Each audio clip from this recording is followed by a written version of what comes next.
तो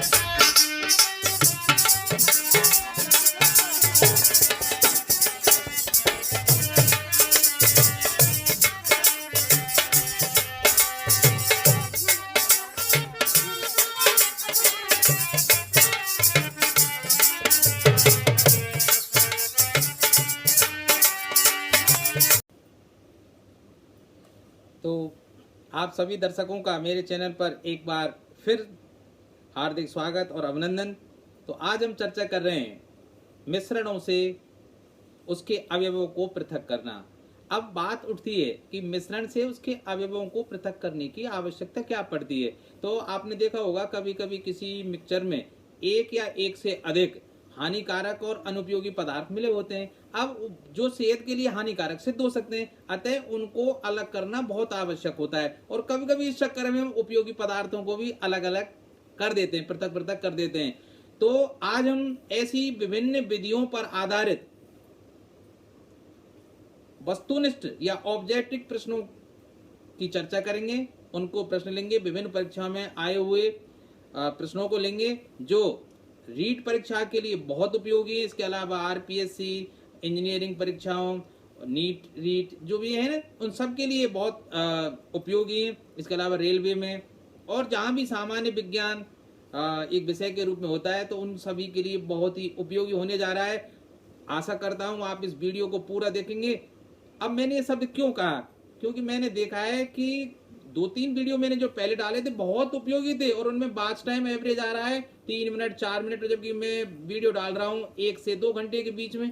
इसका मतलब या तो मेरी वीडियो खराब है या आप लोगों के पढ़ने की क्षमता कम हो गई है। तो भाई इस कंपटीशन के युग में जहाँ रीट जैसी परीक्षा के लिए 16 लाख फॉर्म भर चुके हैं, आप 3, 4 या 10 मिनट अगर अध्ययन करोगे तो उससे कोई फायदा होने वाला नहीं है। आप इस वीडियो को पूरा देखिए और फिर बताइए कि क्या आपका समय खराब हुआ। मैं इतने बढ़िया प्रश्न लेके आया हूं, तो चलिए बिना समय गंवाए शुरू करता हूं आज का पहला प्रश्न। तो देखिए, तरल पदार्थ में प्रसार का एक उदाहरण है। आपको डिफ्यूजन इन लिक्विड्स देखना है, मतलब तरल पदार्थों में किस तरह से प्रसरण होता है। तो देखिए, इत्र की गंध, इत्र की गंध तो विसरण का उदाहरण है, जो गैस से गैस में हो रहा है। ठीक है भाई। भोजन की गंध, ये भी गैसीय विसरण है भाई। पानी में स्याही का फैलना, तो ये हुआ ना तरल पदार्थ का विसरण। ठीक है भाई। तो इसमें करेक्ट आंसर क्या हो जाएगा, सी। तो C is the correct answer. अब देखिए, डी में अगरबत्ती की खुशबू दिया गया है, जो फिर किसका उदाहरण है, विसरण का उदाहरण है। तो देखिए, फिर हम अगला प्रश्न चलते हैं। प्रश्न संख्या 2, निम्न में से कौन सी प्रसार की अवस्था है। अब आपको देखना है कि जो 4 ऑप्शन दिए गए इनमें प्रसरण किस किस में हो रहा है। देखिए, तरल पदार्थ में धीमा, तरल पदार्थ की ये विशेषता है कि इसमें जो प्रसार होता है वो बहुत धीरे धीरे होता है। ठीक है। ठोस में सबसे कम होता है, गैसों में सबसे अधिक होता है। गैसों में सबसे तेज, देखिए आई गया, कणों की गति के आधार पर। बिल्कुल, गैसों के कण, जो कण होते हैं वो बहुत दूर दूर होते हैं, क्योंकि उन पर जो अंतरा आणविक बल है वो बहुत कम होता है, इसलिए वो घूमने के लिए स्वतंत्र होते हैं। इसलिए यहाँ विसरण की और प्रसार की गति बहुत तेज होती है। तो ये तीनों ही ऑप्शन सही हैं। इसका मतलब डी, उपरोक्त सभी वाला ऑप्शन सही हो जाएगा। तो D is the correct answer. Next प्रश्न की तरफ हम बढ़ते हैं। प्रश्न संख्या 3।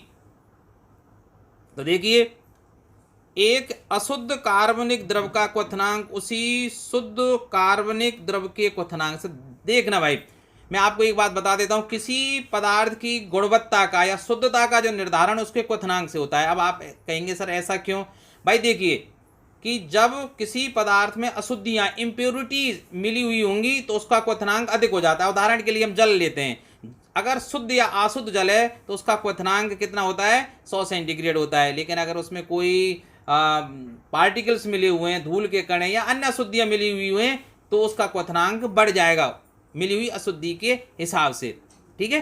तो किसी पदार्थ की गुणवत्ता अगर आपको देखनी है तो उसके क्वथनांक से देखेंगे कि उसमें कितनी इंप्योरिटीज मिली हुई हैं, क्योंकि उसी अनुपात में उसका क्वथनांक बढ़ जाता है। तो प्रश्न क्या था, एक अशुद्ध कार्बनिक द्रव का क्वथनांक उसी शुद्ध कार्बनिक द्रव के क्वथनांक से हमेशा ज्यादा आएगा, तो बढ़ जाता है। तो इसमें देखिए, कम होता है, बिल्कुल गलत। समान होता है, बिल्कुल गलत। अधिक होता है, ये सही है। तो अशुद्ध कार्बनिक द्रव का क्वथनांक शुद्ध की तुलना में, ठीक है भाई, अधिक होता है। तो C is the correct answer. Next प्रश्न की तरफ बढ़ते हैं। प्रश्न संख्या 4, एक कार्बनिक द्रव का आसवन होता है। देखिए आसवन की प्रक्रिया में हम क्या करते हैं, सबसे पहले दो जो घुलनशील द्रव हैं जिनके क्वथनांकों में बहुत ज्यादा अंतर होता है उनको गर्म करते हैं, है ना। तो पहले जिसका क्वथनांक कम होता है वो वाष्प अवस्था में आता है और फिर उसको संघनित करके हम शुद्ध अवस्था में प्राप्त कर लेते हैं। उसके पश्चात दूसरा जिसका ज्यादा है वो आता है। तो देखिए एक कार्बनिक द्रव का आसवन कब होता है, उसके क्वथनांक पर, क्योंकि क्वथनांक पर ही वो द्रव वाष्प अवस्था में परिवर्तित होगा, ध्यान रखना भाई, ठीक है। हम आसवन में क्या करते हैं, पहले पदार्थ को वाष्प में बदलते हैं और वाष्प को फिर एक ठंडे पात्र से गुजारते हैं जिसको संगणक बोलते हैं, और उस वाष्प को पुनः द्रव अवस्था में प्राप्त कर लेते हैं जिससे पदार्थ शुद्ध हो जाता है। तो ठीक है, कार्बनिक द्रव का आसवन कहाँ होगा, उसके क्वथनांक पर। C is the correct answer. Next question देखिए, 5वां प्रश्न, एक क्रिस्टलीय पदार्थ की शुद्धता का निर्धारण किससे किया जाता है, मैंने अभी बताया था ना, उसके क्वथनांक से। ठीक है भाई, अगर क्वथनांक बिल्कुल जितना होना है उतना ही है तो वो शुद्ध है, और अगर उसका क्वथनांक ज़्यादा आ रहा है इसका मतलब उसमें इम्प्योरिटीज मिली हुई हैं। तो C again is the correct answer. अब देखिए 6ठा प्रश्न, किस तकनीक से समुद्र के पानी से नमक प्राप्त होता है। देखिए समुद्र के पानी में पानी के साथ नमक NaCl सोडियम क्लोराइड घुला हुआ होता है। इसके अलावा मैग्नीशियम, कैल्शियम और न जाने कितने पदार्थ अशुद्धि के रूप में मिले हुए होते हैं। अब अधिक मात्रा में क्या होता है NaCl। अब इससे नमक बनाने के लिए हम क्या करते हैं, समुद्री पानी को वाष्पित करते हैं, तो पानी तो भाप बन के उड़ जाता है, ठीक है भाई, और उसमें नमक है वो ठोस के रूप में रह जाता है। पर ध्यान रखना इस विधि से शुद्ध नमक प्राप्त नहीं होता है। इसकी चर्चा हम थोड़ी देर बाद करेंगे कि शुद्ध नमक कैसे प्राप्त करते हैं। तो किस तकनीक से समुद्र के पानी से नमक प्राप्त होता है भाई, निस्पंदन फिल्ट्रेशन से काम नहीं चलेगा, तो ये तकनीक तो काम नहीं चलेगी भाई, तो ये कैंसिल। आसवन, आसवन नहीं करते इसमें। आसवन कब करते हैं भाई, जब दो लिक्विड हों मिले हुए, दोनों लिक्विड हों और जिनके क्वथनांकों में 40 डिग्री का 40 केल्विन का कम से कम अंतर होना चाहिए, ठीक है। तो आसवन भी नहीं होता, वाष्पीकरण, ठीक है। हम क्या करते हैं, समुद्री जल को वाष्पित करते हैं जिससे पानी वाष्प बन के उड़ जाता है और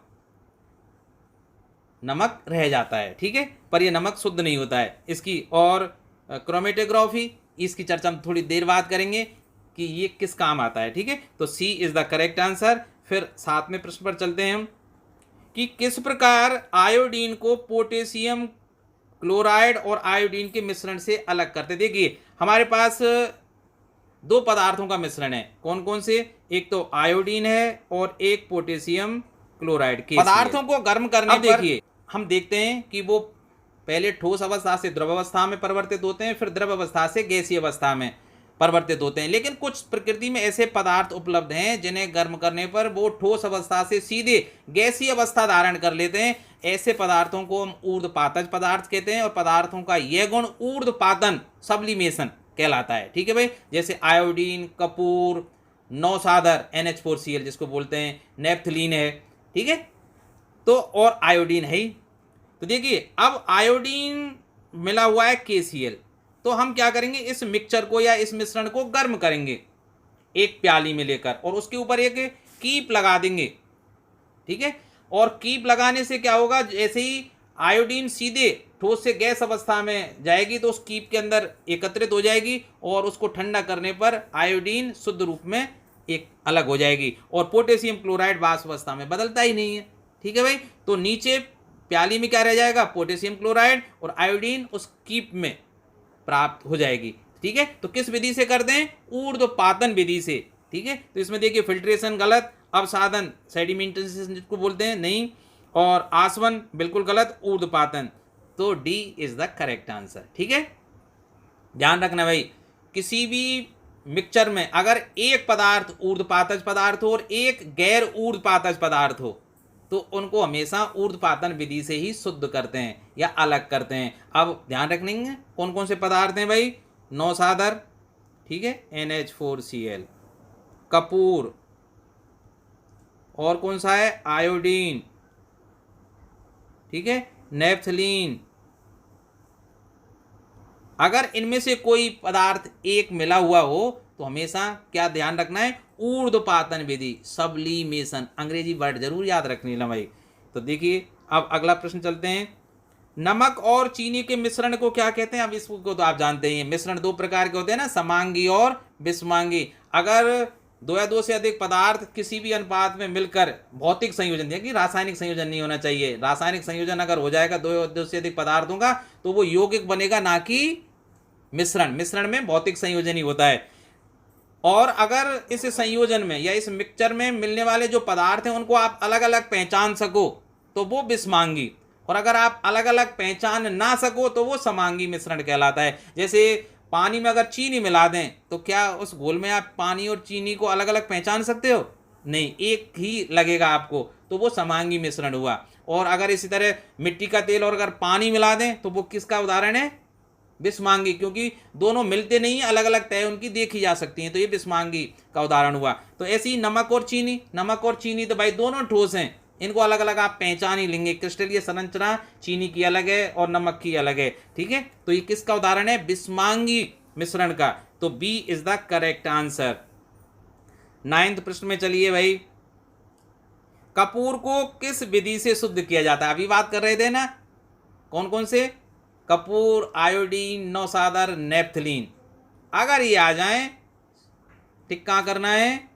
ऊर्ध्वपातन पर, याद रहेगा ना, सब्लीमेशन। तो देखिए कहाँ है भाई ऊर्ध्वपातन, इसमें पहला ही है ऑप्शन ए, ऊर्ध्वपातन सब्लीमेशन। तो A is the correct answer. Next प्रश्न पर चलते हैं भाई। देखिए, तकनीक का नाम बताएं जो दो या दो से अधिक घुलनशील ठोसों को अलग करने में इस्तेमाल होती है, जो बहुत ही कम मात्रा में घोल में मौजूद होते हैं। देखिए, देखो पढ़ियो, प्रश्न को ध्यान से पढ़िए। तकनीक का नाम, उस विधि का नाम हमें बताना है जो दो या दो से अधिक घुलनशील ठोसों को अलग करने में इस्तेमाल होती है। अब देखिए, अगर दो या दो से अधिक पदार्थ घुले हुए हैं, ठोस उसमें मिले हुए हैं, तो उनको अलग कैसे करेंगे? और बहुत कम मात्रा में घुले हुए हैं, तो इसके लिए क्या करते हैं भाई, क्योंकि कम मात्रा में घुले हुए हैं, कण अगर छोटे छोटे हैं तो फिल्ट्रेशन भी उसको करेंगे हम, तो देखिए वो फिल्टर पेपर से निकल जाएंगे। अब देखिए आसवन, अब मैं ऑप्शन देख लेते क्यों नहीं हो सकता, कौन सा नहीं हो सकता। देखिए आसवन, आसवन क्यों नहीं कर सकते? कि एक तो अल्प मात्रा में है, ठीक है, और ठोस हैं, ठीक है। ठोसों को आसवन विधि से शुद्ध नहीं करते। दो होमोजेनियस मतलब समांगी मिश्रण बनाने वाले द्रव होने चाहिए जिनके क्वथनांकों में 40 केल्विन का कम से कम अंतर होना चाहिए। तो यहाँ क्वथनांक की वाली बात तो हुई नहीं, ठीक है। और ये समांगी हैं या नहीं ये भी नहीं पता लग रहा है, तो आसवन तो नहीं होगा।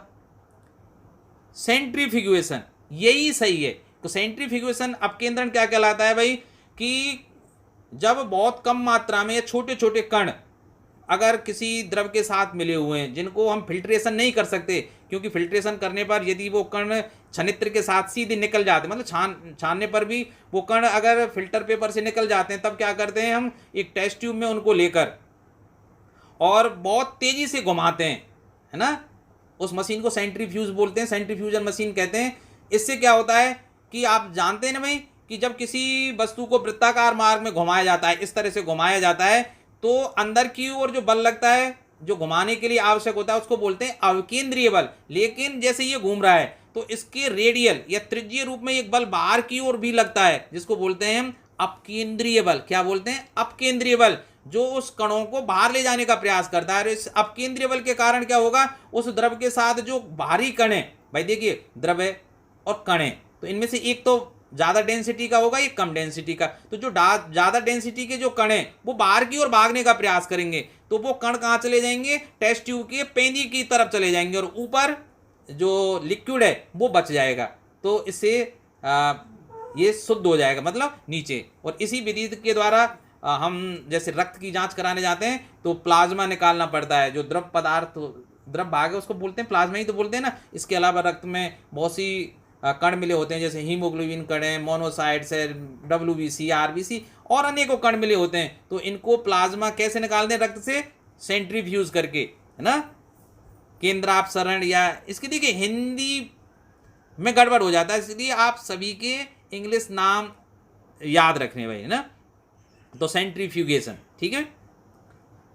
क्रिस्टलाइजेशन होगा ही नहीं, क्रिस्टलाइजेशन, है ना।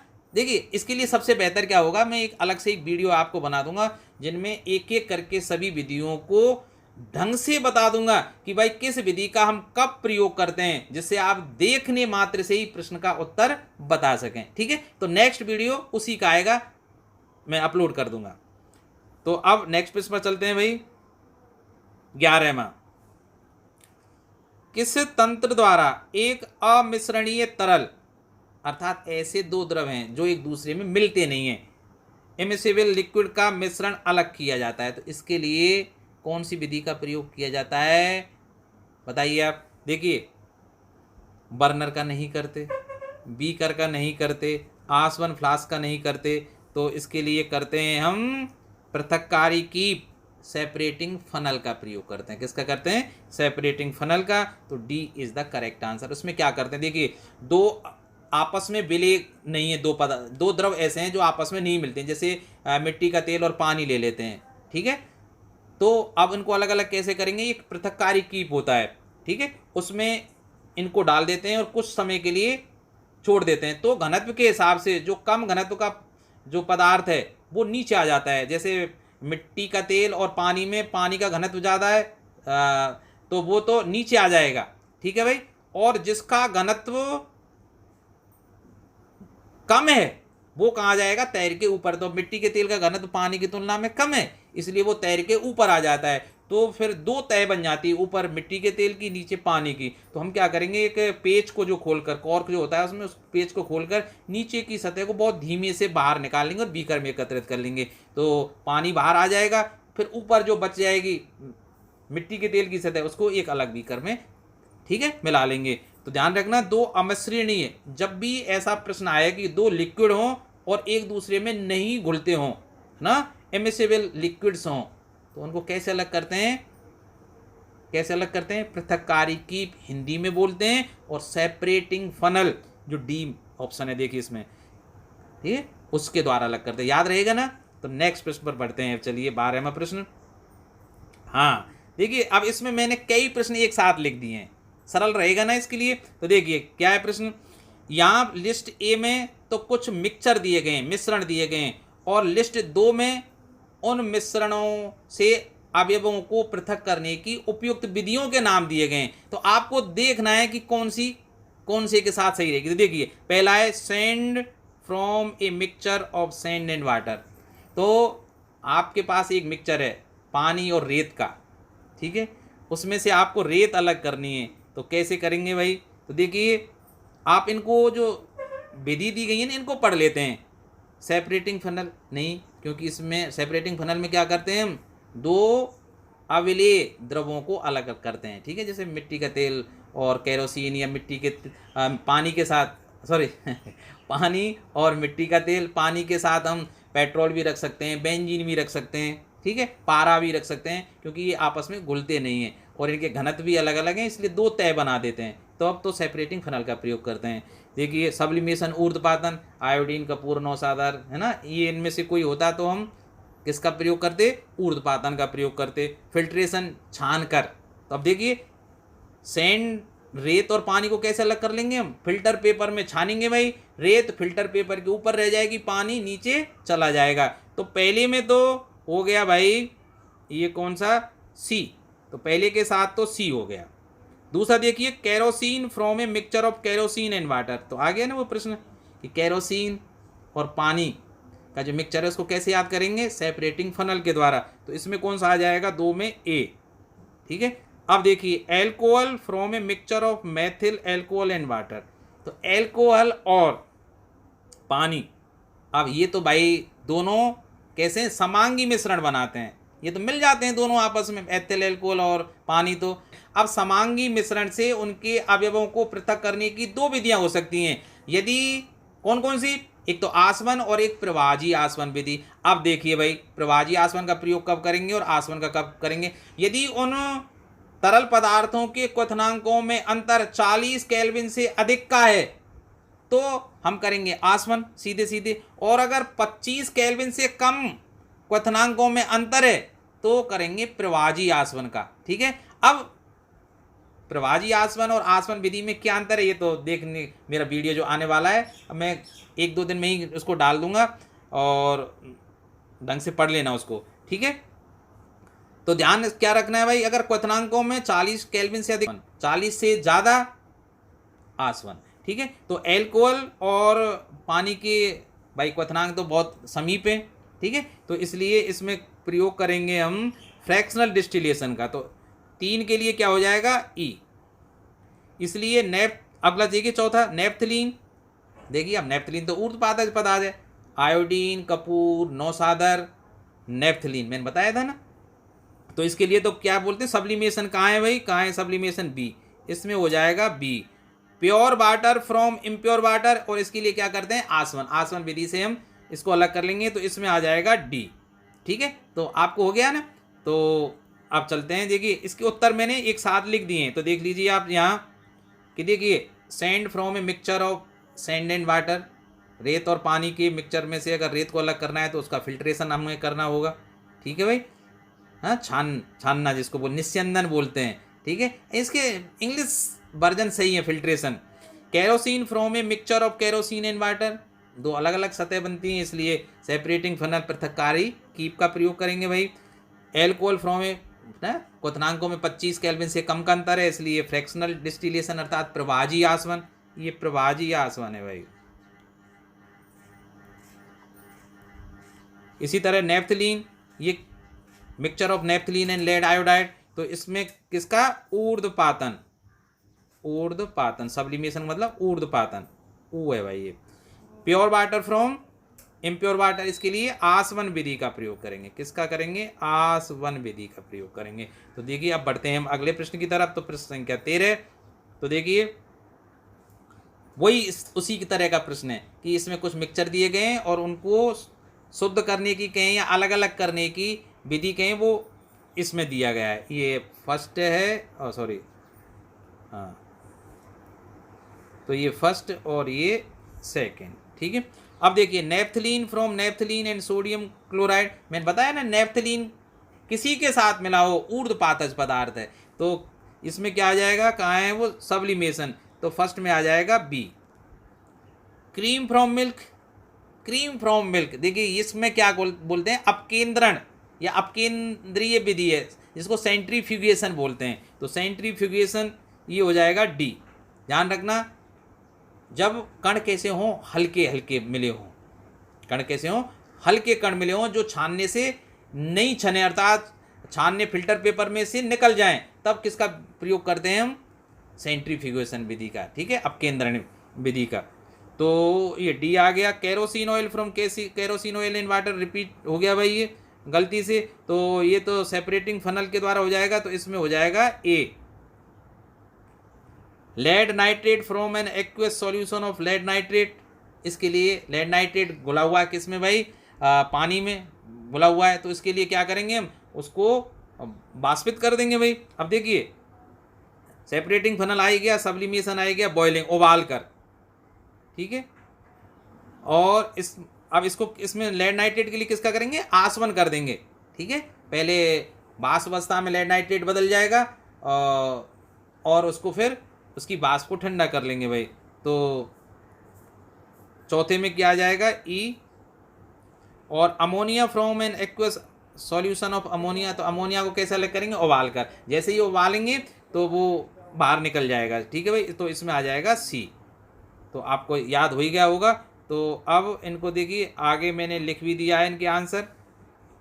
Naphthalene from naphthalene and sodium chloride, तो ये तो सब्लिमेशन ऊर्ध्वपातन विधि आ गई। क्रीम फ्रॉम मिल्क, सेंट्रीफ्यूगेशन आएगा, देखिए सही है ना। Kerosene oil from kerosene oil and water, separating funnel आ गया भाई। Lead nitrate from an aqueous solution of lead nitrate, distillation, आसवन विधि आ गई। ये कौन सी विधि है, आसवन विधि भाई। और ये बाष्पीकरण या उबालना जिसको बोलते हैं, बाष्पीकरण विधि, ठीक है। Ammonia from aqueous solution of ammonia. तो अब देखिए अगला प्रश्न 14 में जो प्रश्न को देखिए ढंग से प्रश्न को, ठीक है भाई। अब इस प्रश्न को पढ़िए। पदार्थ की वह अवस्था बतानी है हमें जिसमें नेप्थलीन ठोस अवस्था से वाष्प अवस्था में परिवर्तित हो जाती है सीधे, है ना। कुछ ऐसे पदार्थ होते हैं जो ठोस से गर्म करने पर सीधे क्या बन जाते हैं, वाष्प, अर्थात द्रव अवस्था में बदलते ही नहीं है। तो ऐसे क्या कहलाते हैं, ऊर्ध्वपातज पदार्थ कहलाते हैं। और पदार्थों का ये गुण ऊर्ध्वपातन, या ये अवक्रिया जो बदलना है ना ठोस से सीधे गैस में, ये क्या कहलाती है, ऊर्ध्वपातन। ठीक है भाई, सब्लिमेशन। तो C is the correct answer. तो सरल हो गया ना ये प्रश्न। तो देखिए एक बार आपको याद हो जाते हैं तो सारे प्रश्न बहुत सरल से लगते हैं। आगे हम प्रश्नों का स्तर बढ़ाते चलेंगे, कठिनाई का स्तर बढ़ता जाएगा, देखना आप। देखिए, समुद्री जल से नमक बनाते समय निम्न में से कौन सी प्रक्रिया की जाती है। देखिए, समुद्री जल से नमक बनाते समय वाष्पीकरण किया जाता है। ठीक है भाई, क्या किया जाता है, एवेपोरेशन किया जाता है, वाष्पीकरण किया जाता है। लेकिन नमक को शुद्ध करना वो क्रिस्टलाइजेशन है, ध्यान रखना भाई। वाष्पीकरण से हम क्या करेंगे, जो समुद्री पानी है, जो नमकीन है, जिसमें मतलब पानी के साथ बहुत मात्रा में NaCl मिला हुआ है और अन्य लवण भी मिले हुए हैं ना, कैल्शियम, मैग्नीशियम और पता नहीं कितनी अशुद्धियां मिली होती हैं। वाष्पीकृत करने से पानी तो भाप बन के उड़ जाएगा, लेकिन वह अशुद्धियां नमक के साथ रह जाएंगी।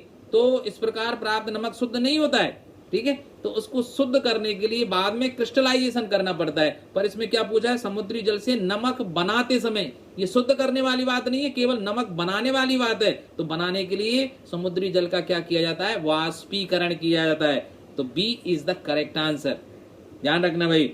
अब देखिए, नमक और पानी के मिश्रण से नमक को पृथक करने की विधि, वही बात आ गई, कौन सी आ जाएगी भाई, वाष्पीकरण। तो B is the correct answer. तो कभी कभी देखिए अलग अलग परीक्षाओं में आए हुए प्रश्न मैंने एज इट इज लिख दिया जानबूझ के, तो हल्की सी भाषा परिवर्तित कर देते हैं, प्रश्न का भाव तो वही है ना। तो देखिए आगे चलते हैं।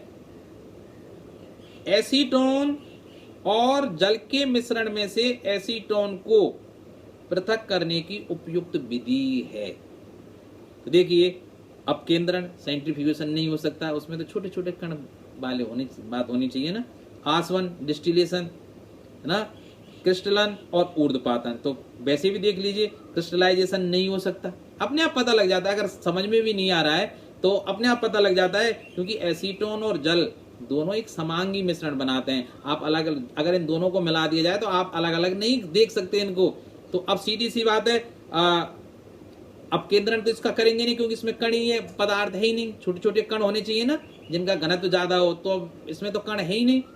आसवन करेंगे ही, और कोई विकल्प है ही नहीं हमारे पास। क्रिस्टलाइजेशन तो जब होता है जब किसी विलयन में कोई ठोस मिला हुआ हो और ठोस को में शुद्ध प्राप्त करना हो, ध्यान रखना, विलयन से ठोस पदार्थ को शुद्ध करना हो। अब चूंकि एसीटोन और जल दोनों ही लिक्विड हैं, तो क्रिस्टलन तो यूं हो ही नहीं सकता। ऊर्ध्वपातन के लिए क्या करते हैं, एक पदार्थ ऐसा होना चाहिए जो ऊर्ध्वपातज हो, दूसरा गैर ऊर्ध्वपातज हो, अर्थात आयोडीन, कपूर, नौसादर, नेफ्थलीन, इनमें से कोई एक होना चाहिए। अब इनमें से कोई है ही नहीं, तो डी भी नहीं हो सकता। अपकेंद्रण हो ही नहीं सकता, क्योंकि इसमें कण नहीं है। ऑटोमेटिक आंसर, लास्ट चॉइस कौन सी रह जाएगी, आसवन। तो आसवन इज द करेक्ट आंसर। बात आई ना समझ में। चलते हैं अगले प्रश्न की तरफ। देखिए, तकनीक जो पेट्रोल और जल के मिश्रण को पृथक करने में प्रयुक्त की जाती है, वो टेक्निक बतानी है हमें। अब मैंने अभी थोड़ी देर पहले बताया था, केरोसिन कहें या पेट्रोल कहें, अगर मिट्टी के तेल और पेट्रोल को मिलाएंगे, सॉरी, तो देखिए यदि जल के साथ पेट्रोल को मिलाया जाएगा तो ये दोनों एक दूसरे में विलय नहीं है, ये दोनों अलग अलग परतें बना लेंगे। तो इनको क्या किया जाएगा, एक पृथककारी कीप में रखा जाएगा और कुछ समय के लिए शांत इनको छोड़ दिया जाएगा। और शांत छोड़ने पर क्या होगा, जिसका घनत्व कम है वो नीचे आ जाएगा, और जिसका घनत्व कम है वो ऊपर आ जाएगा, और जिसका घनत्व अधिक है वो नीचे।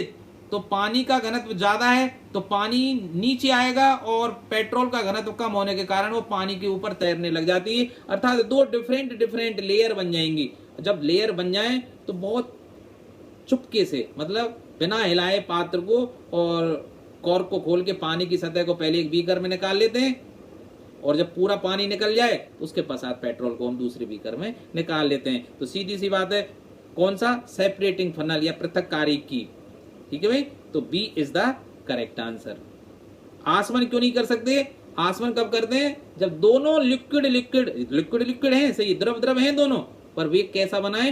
होमोजीनियस, समांगी मिश्रण बनाए। परंतु पेट्रोल और पानी बना रहे हैं विषमांगी मिश्रण, हेटेरोजीनियस। ठीक है भाई। क्रिस्टलाइजेशन हो ही नहीं सकता। क्रिस्टलाइजेशन कब करते हैं? जब द्रव से ठोस को अलग करना हो। आपको रटा दूंगा मैं, इतनी बार रिपीट करूंगा इनको। वर्ण लेखन, क्रोमेटोग्राफी कब प्रयोग करते हैं? जब किसी पदार्थ के रंगों को, आप तो ये याद रखना, रंगों को अलग अलग करना हो। जैसे काली स्याही है, काली स्याही काली आपको दिख रही है, पर ये अनेकों रंगों से मिलकर बनी हुई है। कई रंगों का सहयोग है इसमें, काली स्याही को बनाने में, तो उनको अलग अलग करना है हमें। तो किसका प्रयोग करते हैं? वर्ण लेखन विधि या क्रोमेटोग्राफी का प्रयोग करते हैं। तो ये भी नहीं हो सकता। तो आंसर कौन सा है? डी। आगे ना आपका समझ में? आपको अगर ठीक लग रहा है तो यार चैनल को सब्सक्राइब कर दो भाई। पता नहीं आजकल, मतलब पिछले 5 दिन में 35 लोगों ने अनसब्सक्राइब कर लिया है मेरा चैनल। उनको क्या पसंद नहीं आ रहा? हाँ, अनसब्सक्राइब कर लिए, कोई फर्क नहीं है इससे, क्योंकि मैं कोई प्रोफेशनल तो हुई नहीं, ना कमाई की दृष्टि से वीडियो डालता हूँ। केवल आप लोगों की सहायता के लिए, हिंदी भाषी लोग अधिकाधिक आप लाभान्वित हो सकें कंपटीशन की दृष्टि से, शौकिया रूप में मैं वीडियो डालता हूँ। बाकी का मेरा कोई उद्देश्य नहीं है। आप सब्सक्राइब कर लें, बहुत अच्छी बात है, मैं मोटिवेट हूँगा और वीडियो बनाने के लिए। आप अनसब्सक्राइब कर लेंगे, थोड़ी सी निराशा होती है और फिर ऐसा लगता है कि यार मुझ में कहीं ना कोई कमी है। हाँ, अगर मेरी वीडियो में आपको कोई कमी लग रही है, आप निसंकोच कमेंट के माध्यम से या मुझे ईमेल के माध्यम से या फ़ोन नंबर पे, मेरे व्हाट्सएप नंबर, आप कर सकते हैं आसानी से। ये कोई बड़ी बात है नहीं। तो आप मेरी कमियां बता सकते हैं। आदमी जिंदगी भर सीखता है। I will try by my best to improve my lessons. तो चलते हैं अगले प्रश्न पर। देखिए 19वां प्रश्न है, चीनी के साथ कांच के रंगीन टुकड़े मिल जाते हैं। ठीक है भाई, गलती से। इन्हें पृथक करने की सबसे आसान विधि क्या है? तो देखिए, मिश्रण को गर्म करने से क्या होगा? कांच के टुकड़े ना पिघलेंगे, ठीक है, और चीनी और खराब हो जाएगी ना, चारकोल बन जाएगा इसका गर्म करने से। तो भाई ये ऑप्शन ए तो बिल्कुल नहीं जमा। मिश्रण को पानी में घोलकर, add the mixture to the water, पानी में घोलकर क्या होगा? हाँ, चीनी घुल के अलग हो जाएगी, फिर उसको फिल्टर कर लेते हैं, फिर बाष्पन, थोड़ा सा लंबी है ना, फिर बाष्पन करना पड़ेगा उसका, थोड़ी सी लंबी विधि है, वैसे हो सकता था। चलो इसको कंसीडर करते हैं, आगे चलते हैं। हस्त चयन विधि से कांच के टुकड़ों को चुनना, ये बात, अगर वो पार्टिकल थोड़े मोटे हैं तो आप क्या कर सकते हैं? चीनी और कांच के रंगीन टुकड़े हैं भाई, पहले लिख दिया इसमें, देखो कांच के रंगीन टुकड़े, तो कांच के रंगीन टुकड़ों को चीनी से आसानी से अलग किया जा सकता है हस्त चयन विधि से, चुनकर, बुन, मतलब जैसे बीन कर। ठीक है, तो ये ज्यादा अच्छा लग रहा है। ठीक है, तो C is the correct answer. हस्त चयन विधि से कांच के टुकड़ों को चुनना, hand pick the glass pieces. ठीक है, अब आप कहेंगे सर डी तो आपने पढ़ा ही नहीं। देखिए डी को देख लेते हैं, हस्त चयन विधि से शुगर के कणों को उठाना। यार ये बात तो, क्योंकि नेचुरल सी बात है, चीनी के कण इसमें बहुत ज्यादा होंगे, कांच के टुकड़े कम होंगे, तो कम चीज को ही कोई बार बार उठाएगा ना, चीनी के टुकड़ों को या कणों को कितनी बार उठाएगा कोई? तो ये तो बात नहीं जम रही है ना, तो डी पॉसिबल नहीं है। तो अगला प्रश्न देखिए, निम्न में से किस मिश्रण के अवयवों को पृथक करना सबसे कठिन होगा? अभी कुछ मिक्सचर दिए गए हैं, इनको सबसे ज्यादा आपको कठिनाई किस में आएगी? तब देखिए, देखते हैं। लोहे का बुरादा और रेत, अगर रेत में लोहे का बुरादा मिला हुआ है तो उसको तो हम चुंबकीय पृथक्करण विधि से कर सकते हैं। एक चुम्बक लीजिए और उस चुम्बक को उस मिश्रण के ऊपर लगाइए, तो जो जितने भी लोहे के बुरादे या लोहे के जो कण है वो चुम्बक से चिपक जाएंगे। तो ये तो बहुत आसान है भाई, तो इसमें तो कोई कठिनाई नहीं है। क्योंकि प्रश्न क्या है, निम्न में से किस मिश्रण के अवयवों को पृथक करना सबसे कठिन होगा? तो देखिए यार ये तो आसान है, तो ये तो नहीं है भाई, तो ये तो आंसर नहीं होगा ये। रेत प्लस पानी, रेत और पानी का मिक्सचर है यार, सीधे सीधे फिल्ट्रेशन कर लेंगे, उसको फिल्टर कर लेंगे, छान लेंगे, तो ये भी आसान विधि है। रेत अलग हो जाएगी फिल्टर पेपर के ऊपर, ये भी बात नहीं जमी।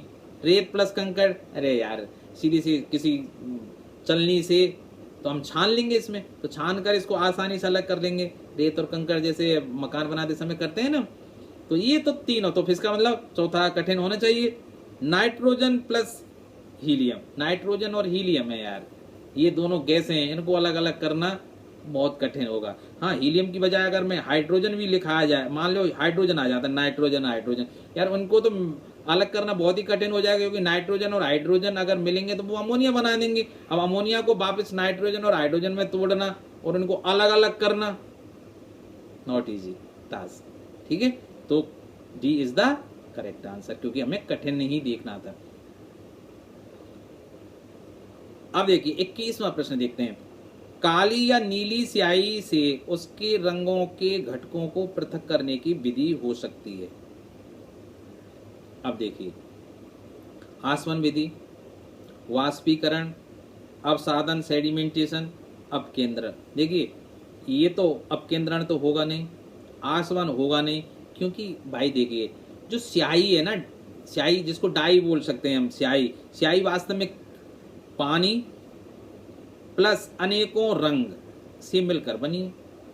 ठीक है भाई, अब क्या कर रहा है, काली या नीली स्याही से उसके रंगों के घटकों को पृथक करने की विधि, एक तो विधि है वो वर्ण लेखन विधि, क्रोमेटोग्राफी, अब वो इसमें दी नहीं गई है।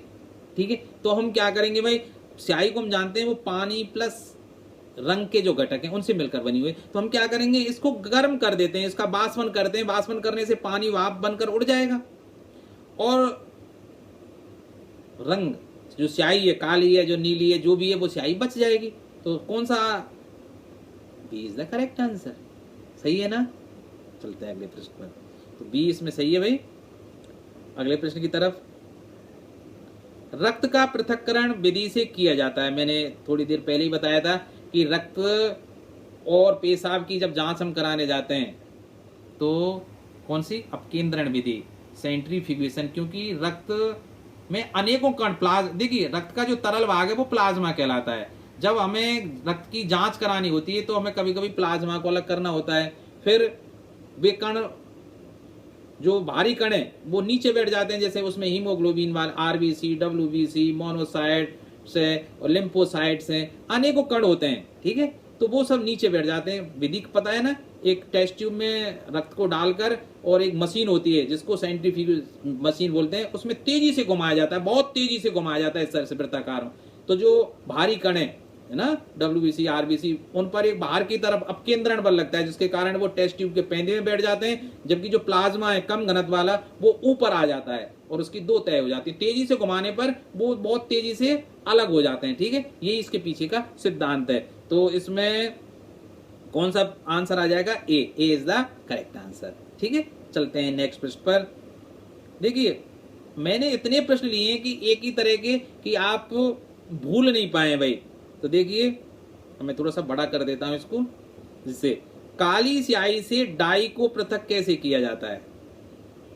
काली स्याही से डाई को कैसे पृथक किया जाता है भाई, किसके द्वारा करेंगे, वर्ण लेखन बताए ना, क्रोमेटोग्राफी विधि से करते हैं। इसमें क्या करते हैं आप देखिए, मैं बता देता हूं। आप एक फिल्टर पेपर लीजिए, उसमें नीचे से 2 सेंटीमीटर के ऊपर और एक काला चिन्ह लगा दीजिए, क्यों काली स्याही है उसमें स्याही का चिन्ह लगा दीजिए, और उसको एक फिर पेंसिल में उस फिल्टर पेपर को लपेट कर इस तरह से रख देते हैं भाई, देख इस तरह से लपेट कर, और उसको उसमें डाल देते हैं बीकर से भरे पानी में, जिससे उस पानी में भी उस फिल्टर पेपर को ऐसे रखते हैं कि वो स्याही जहाँ डॉट लगी हुई है वो नहीं डूबे, उससे मतलब डॉट जो हक्का है स्याही की डॉट वो ऊपर रहे। तो कुछ देर बाद हम देखेंगे कि पानी ऊपर चढ़ता है, लेकिन स्याही के साथ उनके जो रंग के घटक हैं उनको वो अलग करता हुआ अलग अलग रंग बना देगा। जैसे काली उसमें आप देख रहे हैं कि ऑरेंज कलर भी आपको दिखेगा, हल्का ब्लैकिश कलर भी दिखेगा, पीला सा कलर भी दिखेगा। तो आपको पता लग जाएगा कि काली स्याही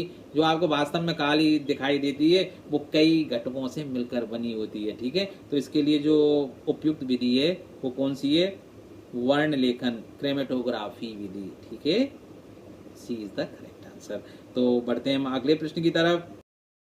24वां प्रश्न, डाई क्या है। ठीक है, तो आप देखिए डाई अनेकों पदार्थ, इसमें अनेकों रंगों से मिलकर बनी होती है। ठीक है, और जब वर्ण लेखन जो विधि है आपकी क्रोमेटोग्राफी, उसमें जब इसको अलग अलग करते हैं तो बहुत सूक्ष्म कणों में ये विभक्त हो जाती है, और उसको क्या बोलते हैं हम, कोलाइड बोलते हैं। तो देखिए डाई तत्व, तत्व तो यूं नहीं हो सकता कि तत्व का मतलब होता है ऐसे पदार्थ जिनमें एक ही प्रकार के परमाणु पाए जाते हैं। अब एक ही प्रकार के कहाँ है भाई, काली स्याही भी कई रंग के घटकों से मिलकर बनी हुई है। उसमें पीला रंग भी मिला होता है, नारंगी और भी कई कलर उसमें मिले हुए होते हैं। तो देखिए संतृप्त विलयन है, हाँ ये हो सकता है, पर इससे बेटर देख लेते हैं। मिश्रण भी है भाई डाई, पर जो सबसे उपयुक्त जो आंसर है वो क्या है, डाई एक कोलाइड है। डाई क्या है, कोलाइड है। तो D is the best answer. ठीक है, अगर ये नहीं होता तो मिश्रण आप उसमें रख सकते थे। ठीक है भाई, डाई एक मिश्रण है, बिल्कुल रख देते, लेकिन बेस्ट आंसर क्या है भाई, आपको बेस्ट आंसर चूज करना है, ध्यान रखना। आप मैं बता रहा हूं इसमें बी भी हो सकता था और सी भी हो सकता था, लेकिन ये आंसर बेस्ट है। कोलाइड तो आप जानते हैं ना, अरे यार आप जानते हैं कि किसी बिलियन में ठोस के बहुत छोटे छोटे कण अगर आपको दिखाई दें तो वो कोलाइड कहलाते हैं, और ये टिंडल प्रभाव भी दर्शाते हैं। जैसे अगर सल्फर की क्रिया हम नाइट्रिक अम्ल से करा दें तो उसमें बहुत पीले पीले कण से आपको दिखाई देंगे उस बिलियन में ना, और उनको अगर फिल्टर पेपर से छाने तो वो कभी कभी तो छनते भी नहीं है और वो निकल जाते हैं फिल्टर पेपर से भी, मतलब वो छोटे छोटे कण होते हैं और जो टिंडल प्रभाव दर्शाते हैं। तो ये क्या कहलाते हैं, छोटे छोटे जो ठोस के कण है कोलाइड कहलाते हैं। ठीक है, तो ऐसे ही डाई इज ए कोलाइड।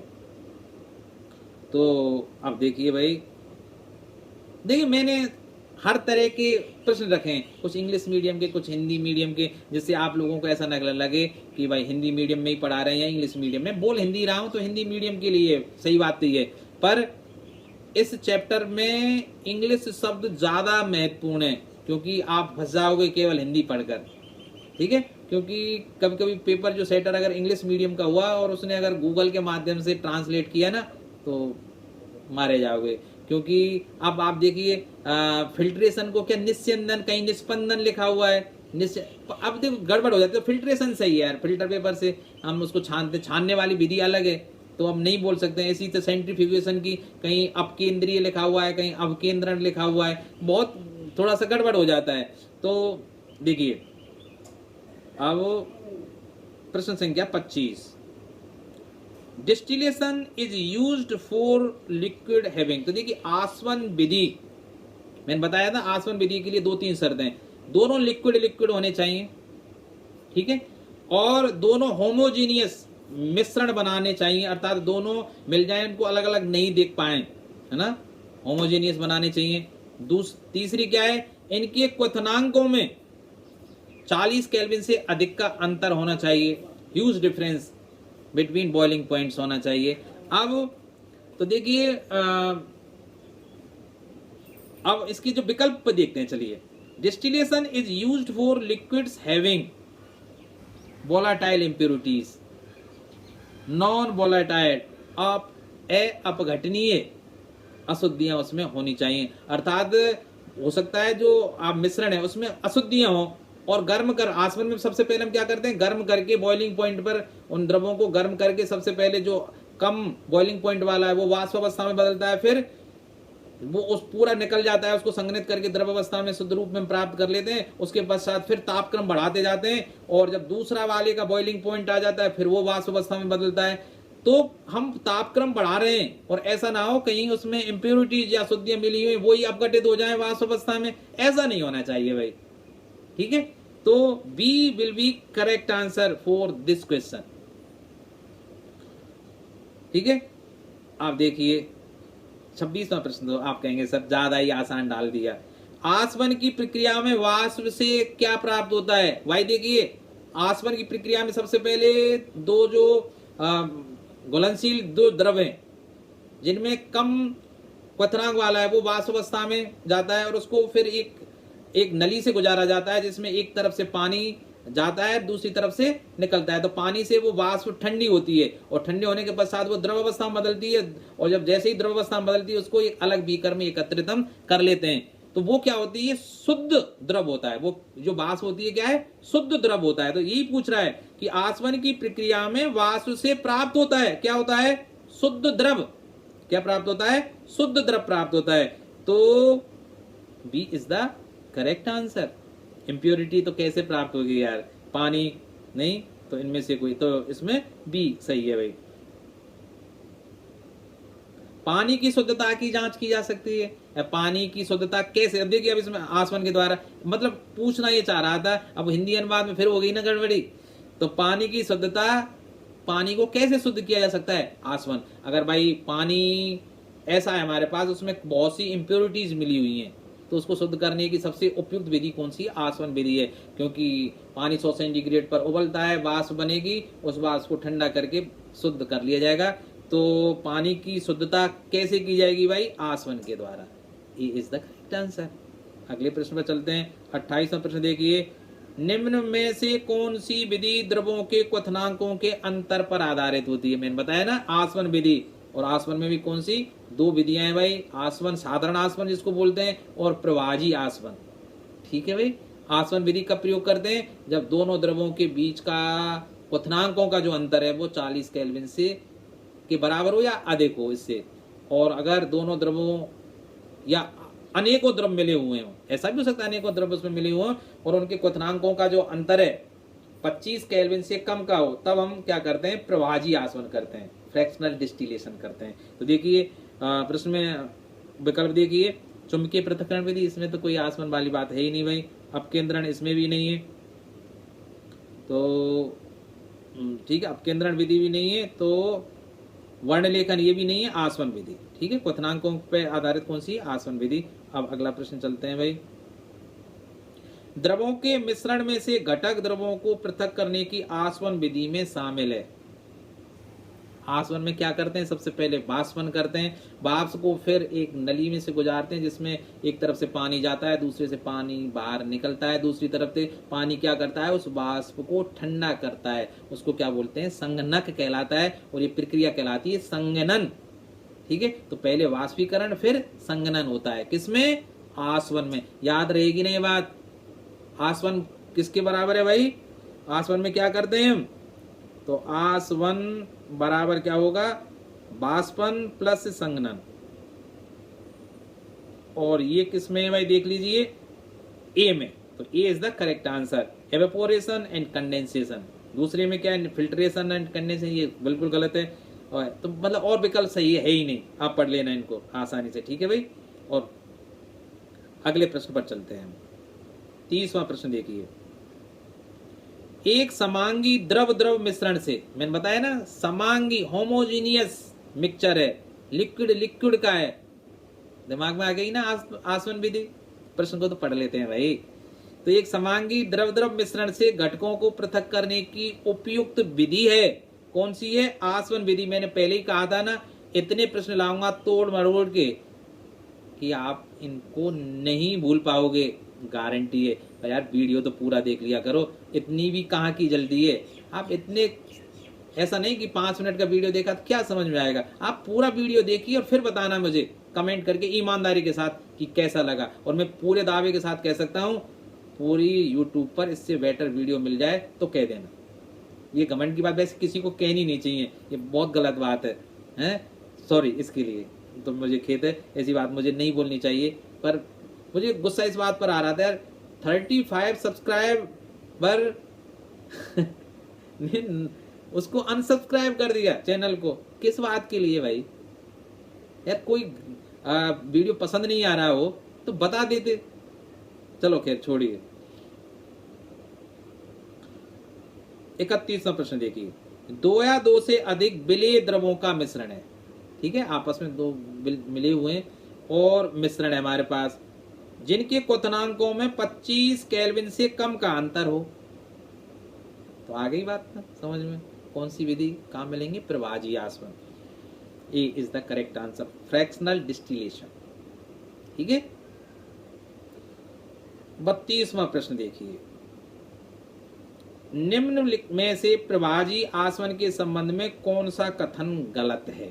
तो देखिए, प्रवाजी आसवन के लिए हम जरूरी नहीं है कि 2 ही द्रव मिले हुए हों, 2 या 2 से अधिक हो सकते हैं। अब देखिए, पहला देखिए, भिन्न भिन्न गैस स्तंभ में अलग अलग ऊंचाइयां प्राप्त होती हैं भाई। अब आप कहेंगे सर अभी तो द्रव की बात कर रहे थे, ये तो गैस है।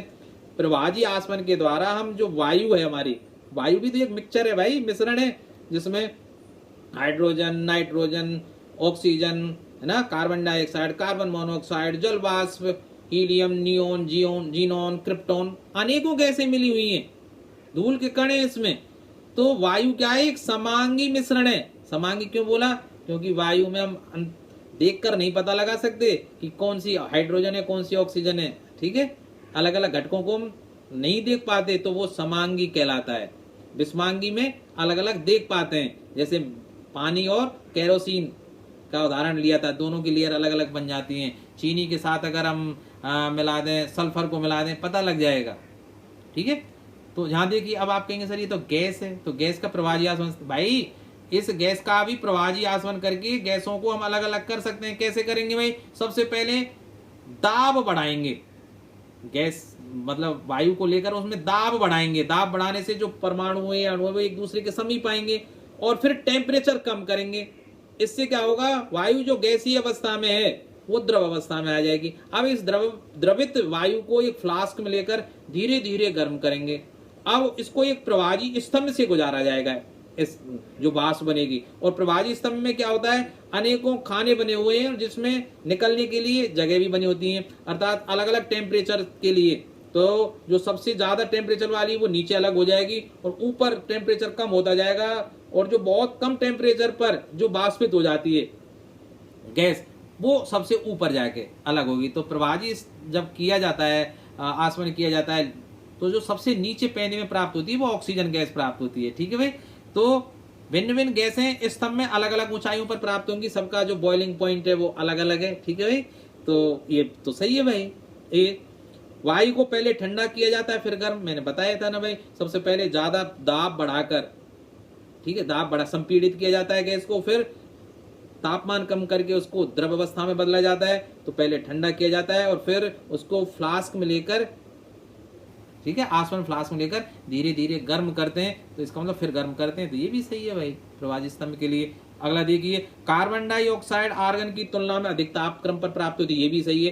कार्बन डाइऑक्साइड पहले प्राप्त हो जाती है, आर्गन बाद, है ना, ऊपर प्राप्त होती है। तो ऊपर कौन सी होती है, जो कम तापक्रम, तो अधिक तापक्रम पर कौन सी प्राप्त होती है, कार्बन डाइऑक्साइड, और कम तापक्रम पर कौन सी होती है, आर्गन। तो ये भी सही है भाई। तो भाई ये सब सही है, तो D is the correct answer. तो यहाँ आंसर क्या लिखेंगे, डी, ठीक है भाई। अब अगला प्रश्न देखिए 33। तो देखिए, गैसों के प्रवाही आसवन के आसवन में, गैसों के प्रवाही आसवन में स्तंभ के पैदे में प्राप्त होने वाली गैस है, अभी बताया ना, द्रवित ऑक्सीजन प्राप्त होती है। तो A is the correct answer. भाई जो हम स्क्रीन रिकॉर्डर प्रयोग में करें तो उसकी जो है ना थोड़ी सी कभी कभी हो जाता है। आप देखिए प्रश्न संख्या 34, क्रिस्टलीकरण विधि को पृथक करने में प्रयुक्त होती है। क्रिस्टलीकरण में क्या करते हैं भाई, देखिए, अगर किसी क्रिस्टल को हमें यदि हमें किसी ठोस को शुद्ध करना है तो क्रिस्टलन विधि सबसे उपयुक्त है, ठीक है भाई। आसवन विधि से भी ज्यादा उपयुक्त है, ठीक है। यदि किसी ठोस को हमें बिल्कुल शुद्ध करना है तो हमें क्रिस्टलन विधि का ही प्रयोग करना होता है। ये वाष्पीकरण जो विधि है उससे भी बहुत ज्यादा शुद्ध है, क्योंकि क्यों भाई, क्यों उपयुक्त है, ये क्यों शुद्ध है, क्योंकि वाष्पन विधि में क्या होता है, केवल जो द्रव है वो वाष्प बनकर उड़ जाता है, ठीक है।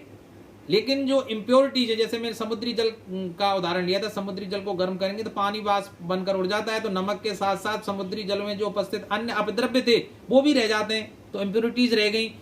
ध्यान रखना भाई, अगर आपके पास इस तरह की कंडीशन हो कि किसी लिक्विड में, द्रव में कोई सॉलिड घुला हुआ है, ठोस घुला हुआ है, द्रव में क्या है, ठोस घुला हुआ है, और ठोस को हमें शुद्ध प्राप्त करना है, तो सबसे उपयुक्त विधि कौन सी होगी, क्रिस्टलन विधि। इसमें क्या करते हैं, सबसे पहले किसी ठोस को उचित विलायक में घोलते हैं, तो घुल गया भाई द्रव और लिक्विड, है ना, और उसको धीरे धीरे गर्म करके बहुत अधिक मात्रा में संतृप्त विलयन उसका बना लेते हैं। फिर हम गर्म करते हैं, गर्म करके क्या करते हैं, उस द्रव को वाष्पीकृत कर देते हैं। फिर जो संतृप्त अवस्था में जो सॉल्यूशन प्राप्त होता है उसको धीरे धीरे ठंडा कर देते हैं, और धीरे धीरे ठंडा करने पर हम देखेंगे वो ठोस क्रिस्टलीय रूप में प्राप्त होता है, जो बिल्कुल शुद्ध होता है। तो ये जो क्रिस्टलीकरण विधि है ना, वो वास्तव में वाष्पीकरण की ही एक रूप है भाई। उसमें भी गर्म करते हैं और इसमें भी गर्म करते हैं, उसमें क्रिस्टल प्राप्त नहीं होते, इसमें क्रिस्टल प्राप्त हो जाते हैं। तो इसमें क्या पूछ रहा है, क्रिस्टलीकरण विधि को पृथक करने में प्रयुक्त होती है। किसको पृथक करने में होती है? ठोस को द्रव से। किसको? ठोस को द्रव से। क्रिस्टलीकरण ठोस को शुद्ध रूप में प्राप्त किया जाता है जब वो घुला हुआ होता है किसी द्रव में। तो C is the correct answer. ठीक है भाई, समझ में आई ना? चलते हैं अगले प्रश्न पर। तो देखिए 35वां प्रश्न है। प्रश्न को पढ़ लेते हैं पहले। सेंट्रीफ्यूगेशन इज यूज्ड, जो अपकेंद्रण या अवकेंद्रण जो विधि है उसका प्रयोग हम करते हैं for particles which can not be separated bye filtration. मैंने बता ही दिया था, ऐसे कणों को के लिए जो फिल्टर के द्वारा मतलब अलग नहीं किए जा सकते। मतलब अगर पार्टिकल्स का आकार है या आमाप है वो बहुत छोटा है और इतना छोटा है कि वो फिल्टर से पार निकल जाते हैं द्रव के साथ, तो भाई हम फिल्ट्रेशन नहीं कर सकते। तो अब हम किस विधि का प्रयोग करते हैं? सेंट्रीफ्यूगेशन, है ना? सेंट्रीफ्यूगेशन विधि का प्रयोग करते हैं, अपकेंद्रण विधि का प्रयोग करते हैं। तो ए सही है भाई।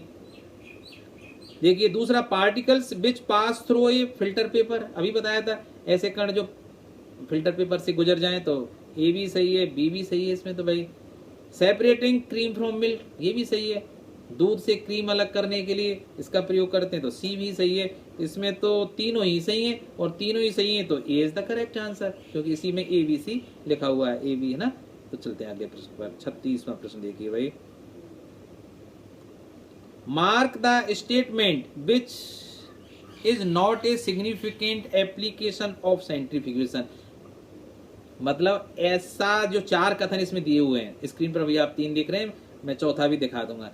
तो पहले 3 को पढ़ लेते हैं। इसमें से कोई ऐसा कथन हमें छांटना है जो अपकेंद्रण विधि का एप्लीकेशन नहीं, मतलब जहां अपकेंद्रण विधि का प्रयोग नहीं कर सकते। तो देखिए, used in squeezing clothes in washing machine, बिल्कुल करते हैं भाई। वॉशिंग मशीन इसी विधि पर आधारित है, क्योंकि वॉशिंग मशीन में जो ड्रायर होता है ना, उसमें हम गीले कपड़े को रख देते हैं, उसको तेजी से घुमाया जाता है, तो वो पानी है ना उस अपकेंद्रण बल के कारण वो बाहर निकल जाता है। ठीक है, तो ये तो सही है भाई, ये तो प्रयोग करते हैं। बी देखिए, used for separating cream from milk, ये भी देखा था, बिल्कुल दूध से क्रीम को अलग करने के लिए इसका प्रयोग किया जाता है। Used in laboratories for testing blood और यूरिन, लेबोरेटरीज में रक्त और पेशाब की जांच करने में इसका प्रयोग किया जाता है, ये भी बताया था भाई। ये तीनों तो सही है। चौथे को और देख लेते हैं, चौथा क्या है? All the above are application of centrifugation. ये तो भाई ये क्या कह रहा है चौथा, कि भाई वो ऊपर के जितने भी विकल्प दिए गए वो सभी सेंट्रीफ्यूगेशन उसके क्या है? एप्लीकेशन हैं। तो करेक्ट आंसर कौन सा हो जाएगा? डी। ठीक है भाई, अर्थात जितने भी विकल्प वो दिए गए थे सभी अनुप्रयोग हैं किसके? अपकेंद्रण विधि के। अब देखिए रिपीटेशन से, मतलब प्रश्नों को मैंने क्रम से ऐसे लिया है कि वो रिपीटेशन इतनी बार हो कि आप रट जाएं उनको, थोड़ा थोड़ा इनमें अंतर है। देखिए, butter from curd can be separated by, ठीक है, मक्खन कैसे दही से कैसे अलग कर सकते हैं? कैसे कर सकते हैं भाई? सी इज द करेक्ट आंसर, आपको पता ही है। ठीक है, 38वां प्रश्न देखिए। Centrifuge consist of A centrifuge tube holder. देखिए, जहां सेंट्रीफ्यूज जब हम करते हैं ना मशीन में, तो विलियन को, जिसमें छोटे कण मिले हुए हैं, उसको एक टेस्ट ट्यूब में डालकर फिर तेजी से घुमाया जाता है। ठीक है, तो ये पूछ रहा है कि centrifuge consist of A centrifuge tube holder, तो जो ट्यूब को होल्ड रखता है वो क्या कहलाता है? वो रोटर कहलाता है। क्या कहलाता है? रोटर कहलाता है। तो बी, ठीक है, B is the correct answer. ठीक है, जो टेस्ट ट्यूब को होल्ड करके रखता है उसको क्या बोलते हैं? रोटर बोलते हैं। ठीक है, अगला प्रश्न देखिए 39। ए खाली जगह, is a centrifugal device that separate milk into cream and skim milk. तो वो भाग आपको उस मशीन का वो नाम बताना है, उस भाग का नाम बताना है जो दूध से क्रीम और उसको अलग करता है, उसको स्किम्ड मिल्क को ना अलग अलग कर देता है, तो उसको बोलते हैं भाई सेपरेटर, अलग करने वाला यार, सेपरेटर, याद रहेगा ना? तो इसमें सी विल बी करेक्ट आंसर। तो चलते हैं अगले प्रश्न की तरफ भाई। 40वां प्रश्न देखिए। प्रिंसिपल ऑफ सेंट्रीफ्यूगेशन इज, अर्थात अपकेंद्रण जो है उसका सिद्धांत क्या है भाई, denser particles stay at the top, गलत। टेस्ट ट्यूब के टॉप पर, ऊपर नहीं रहते डेंसर वाले, जिनका घनत्व ज़्यादा होता है वो पेंदी की तरफ भागते हैं, ठीक है, पेंदी में रहते हैं। तो ये तो ऑटोमेटिकली पहली लाइन ही गलत हो गई भाई। Lighter particles stay at the top, जो हाँ ये सही है, जो हल्के कण हैं वो कहाँ जाएंगे, ऊपर आ जाएंगे।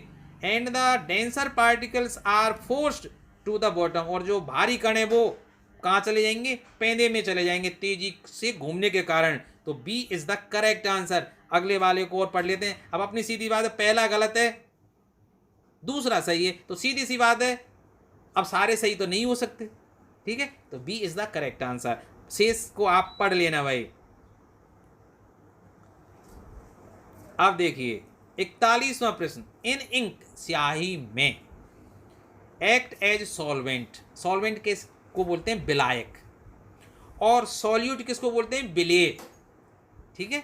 तो जैसे चीनी पानी में घुल जाती है, तो चीनी और पानी, इनका नाम देखो, पानी तो विलायक हुआ और चीनी विलेय। तो अब देखिए इन इंक, स्याही में, क्या तो विलायक है और क्या विलेय है। तो देखिए इन इंक एक्ट एज सॉल्वेंट, तो पानी, सीधी सी बात है ना, पानी तो विलायक होगा, तो यहाँ तो आ जाएगा वाटर, ठीक है भाई, इसमें तो आ जाएगा वाटर।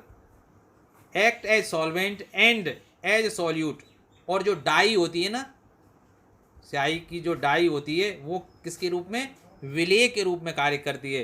तो वाटर और डाई कहाँ है भाई, वाटर और dye, C is the correct answer, C, ठीक है भाई। 42वां देखिए प्रश्न, ink comes under which type of solution, कौन सी तरह का विलयन होती है भाई स्याही, अभी बताया था कोलाइडल होती है यार, ये तो बी आंसर आ जाएगा, ठीक है, इस बार बार रिपीट करने की कोई जरूरत नहीं है, 43वां प्रश्न देखिए भाई, विच device is given in the above picture, ये जो पिक्चर है, अबव नहीं नीचे है भाई ये प्रश्न थोड़ी ये गलती मुझसे हुई है भाई, तो अबव नहीं, जो बिलो बिलो लिख पढ़ते हैं, कौन सी वो है भाई, ये किसकी वो है, ये क्या है, सेपरेटिंग फनल, पृथककारी कीप है भाई। तो ए का आंसर तो क्या हो जाएगा, सॉरी थोड़ा सा ये डिस्टर्ब हो जाता है कभी कभी, तो ए का आंसर क्या है भाई, पृथककारी कीप, या अंग्रेजी में कहें तो सेपरेटिंग फनल, पृथककारी कीप, separating funnel.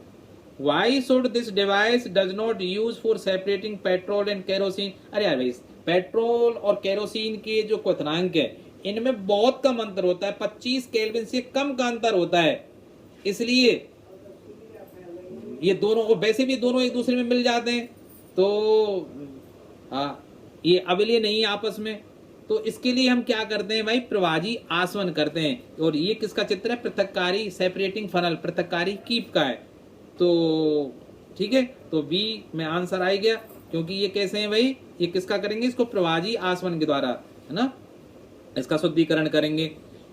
Which method is use to separate the mixture containing petrol and kerosene, किसका करेंगे, प्रवाजी आसवन का प्रयोग करेंगे, प्रवाजी आसवन का प्रयोग हम करेंगे, है ना। और इसका मतलब इसमें क्या है, why should this device does not use for separating petrol and kerosene, क्यों नहीं कर सकते भाई, क्योंकि इनके क्वथनांकों में 25 डिग्री केल्विन से कम का अंतर है, दूसरा, है ना, और ये दोनों अलग अलग लेयर नहीं बनाते, ठीक है। बस आंसर इसमें क्या लिखेंगे, क्योंकि पेट्रोल और केरोसिन दोनों अलग अलग लेयर नहीं बनाते, एक दूसरे में अविलेय नहीं है, तो एक दूसरे में विलेय हैं, इसलिए इस तकनीक का प्रयोग हम पेट्रोल और केरोसिन को अलग करने के लिए नहीं कर सकते। कौन सी तकनीक का, पृथककारी कीप तकनीक का। 44वां प्रश्न ध्यान से देखिए भाई, what could be Z in the given purification, अर्थात जो ये शुद्धिकरण दिया हुआ है इसमें जेड क्या हो सकता है। तो देखिए मिक्सचर है, उसका फिल्ट्रेशन, तब देखिए फिल्ट्रेशन हम अधिकतर या 90% कब करते हैं, जब किसी द्रव के साथ कोई भारी पार्टिकल्स मिले हों या मतलब अवक्षेप हो।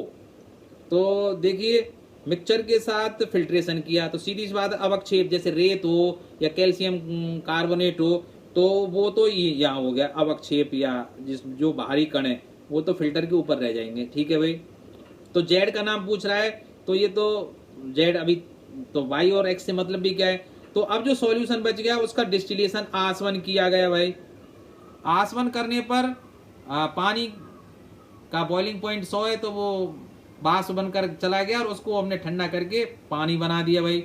तो ये क्या रह गया, कोई पदार्थ ठोस रह गया।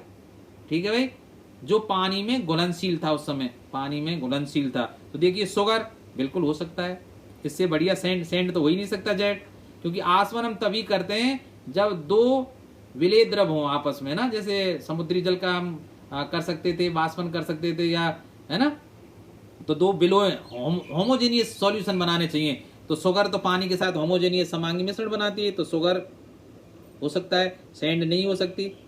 सैंड का प्रयोग कब करते, सैंड को तो फिल्टर से ही अलग हो जाती है यहीं, तो सैंड तो नहीं हो सकती। ग्लास, कांच भी नहीं हो सकता, क्योंकि ग्लास तो यहीं फिल्टर से ही वाई की जगह पे आ जाता है भाई। और ऑयल भी नहीं हो सकता, क्योंकि ऑयल के लिए अगर ऑयल होता पानी के साथ तो हम आसवन नहीं करते बंधु, तब क्या करते हम, क्या करते, पृथक्कारी कीप से अलग करते। ठीक है, समझ में आई ना। तो इसके लिए जो आंसर है वो क्या होगा, A is the correct answer, sugar ही होगा, जेड। ठीक है, अगला प्रश्न चलते हैं। Separation of dye from blue black ink by evaporation is, देखिए अगर हम देखिए अगर क्रोमेटोग्राफी विधि नहीं दी गई है तो हम डाई को अलग कर सकते हैं, है ना, स्याही से। कैसे अलग कर सकते हैं भाई, उसको बाष्पीकरण कर दिए, पानी भाप बनकर उड़ जाएगा।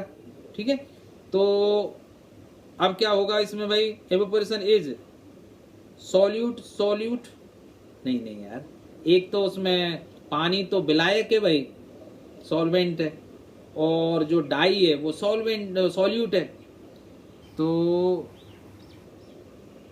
इसमें देखिए पढ़िए, सॉल्वेंट गलत, सॉल्यूट नहीं हो सकता भाई, दोनों विलेय नहीं, विलायक नहीं भाई, एक विलायक है पानी, डाई विलेय है, तो ये तो गलत हो गए, ये दोनों ए और बी गलत। सी को पढ़िए, सॉल्यूट सॉल्वेंट, ये सही है, सॉल्यूट सॉल्वेंट सेपरेशन है। ठीक है भाई, ऑल ऑफ द अबव तो हो ही नहीं सकता, तो C is the correct answer.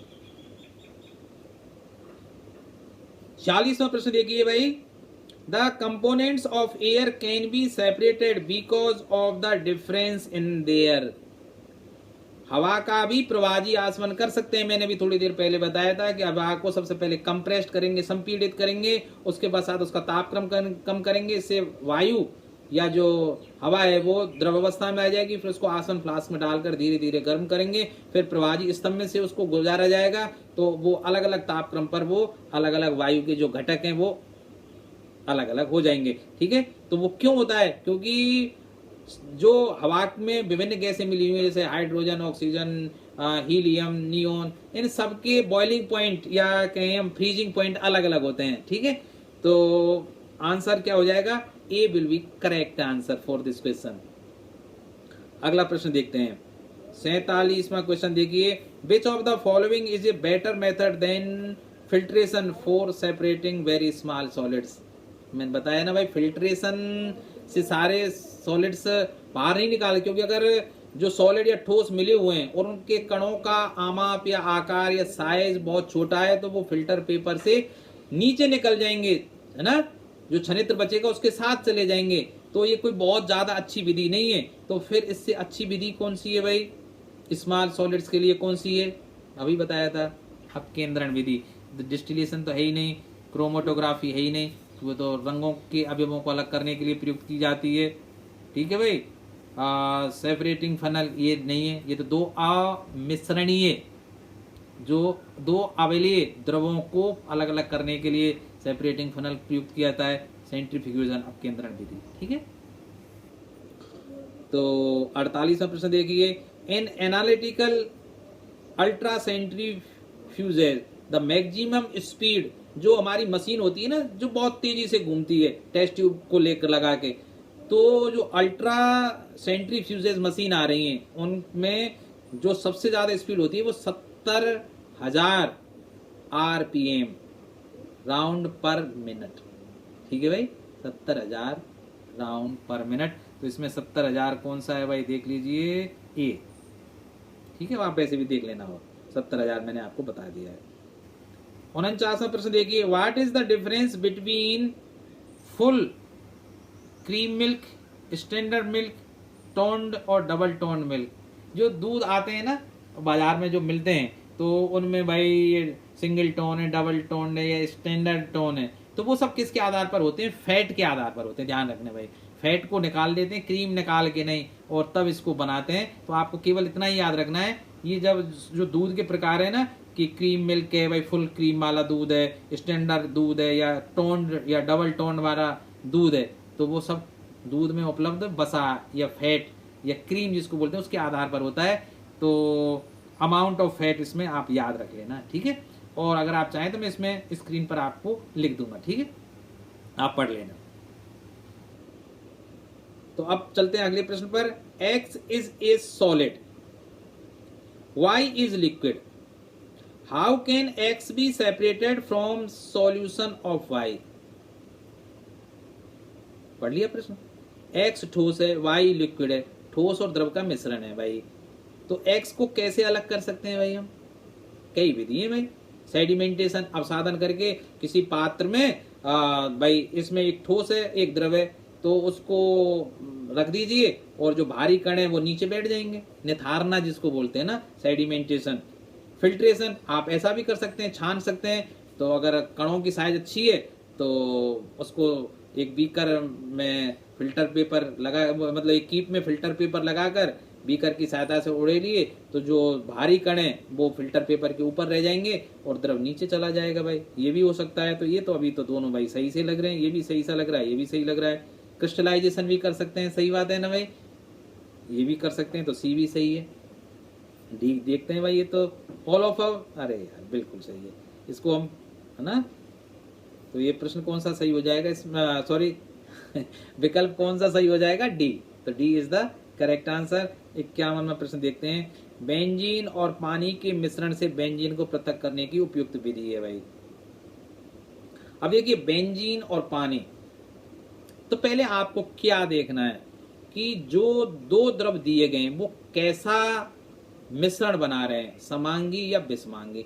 अगर समांगी बना रहे हैं अर्थात दोनों बिल्कुल मिल जाते हैं, उनको अलग अलग करना आंखों से संभव नहीं है, तो सीधी सी बात है उसका आसवन करेंगे या प्रभाजी आसवन करेंगे। आसवन कब करते हैं, यदि दोनों के क्वथनांकों में 40 केल्विन से अधिक का अंतर है, और अगर दोनों विलेय है ना जो मिल चुके हैं द्रव है ना समांगी मिश्रण में, उन दोनों के क्वथनांकों का अंतर 25 केल्विन से कम का है, तो प्रभाजी आसवन करेंगे। ठीक है भाई। तो अब देखते हैं कि बेंजीन, हाँ, और इसमें कैसा है भाई, तो बेंजीन और पानी एक दूसरे में क्या करते हैं, अविलेय भाई, मिलते ही नहीं है, सेपरेट लेयर बना देते हैं, है ना। क्योंकि अब फिर क्या करेंगे, पृथककारी कीप में उनको डालेंगे, कुछ समय के लिए छोड़ देंगे, तो जो भारी है वो नीचे आ जाएगा, हैवी जो है ना, तो पानी भारी है वो नीचे की लेयर में आ जाएगा, और बेंजीन हल्का होने के कारण पानी के ऊपर तैरने लग जाएगा। तो दो सेपरेट लेयर बन जाएंगे, अलग अलग लेयर बन जाएंगी, और जब बिल्कुल लेयर बिल्कुल बन जाए, बिल्कुल अलग अलग तय दिखाने लग जाए, तो जो पेच है उसको खोलकर नीचे से पानी को अलग कर लेंगे एक बीकर में, और उसके बाद ठीक है, अब बेंजीन को अलग कर लेंगे, तो फिर कौन सा, यही आंसर हो गया ना, कौन सा, पृथककारी कीप, separating funnel is the correct answer here. तो ये तो थोड़ा भाई याद रखना पड़ेगा कौन कौन से आपस में विलेय, पानी और बेंजीन एक दूसरे में विलेय नहीं है। ठीक है, एथिल अल्कोहल विलेय है।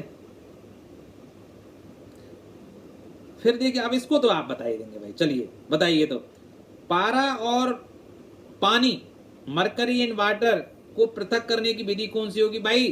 पारे का घनत्व बहुत ज्यादा है, पानी का कम है, दोनों सेपरेट लेयर बनाएंगे, दोनों द्रव हैं, तो दोनों कौन सा मिश्रण बना रहे हैं, भूल गए, सोच के बताइए। समांगी या विषमांगी? विषमांगी यार, दोनों लेयर अलग अलग दिखाई दे रहे हैं। तो किसका, जब विषमांगी मिश्रण हो, दोनों लिक्विड हो, आंख मीच के क्या लगा दीजिए, सेपरेटिंग फनल, पृथककारी कीप। तो A is again correct answer. ठीक है, तो अब वामन के बाद, हाँ 53 प्रश्न। निम्न में से कौन सा मिश्रण पृथककारी कीप विधि द्वारा उसके अवयवों में पृथक नहीं किया जा सकता है? अब आपको देखना है कौन सा पृथककारी जो कीप है उसके द्वारा अलग नहीं किया जा सकता। देखिए केरोसिन तेल और पानी, ये तो विषमांगी मिश्रण बना रहे हैं, किया जा सकता है। ठीक है, इसमें नहीं किया जा सकता है। तो ये तो विषमांगी मिश्रण है, विषमांगी अलग अलग लेयर बनेंगी। एथिल अल्कोहल और पानी, एथिल अल्कोहल और पानी तो मिल जाते हैं, समांगी मिश्रण है, नहीं किया जा सकता और नहीं पूछ रहा है, तो B is the correct answer. और देख लेते हैं, तारपीन का तेल और पानी नहीं मिलती, अलग अलग लेयर बनाएंगे, विषमांगी मिश्रण बनाएंगे, पृथककारी कीप से ही अलग होंगे।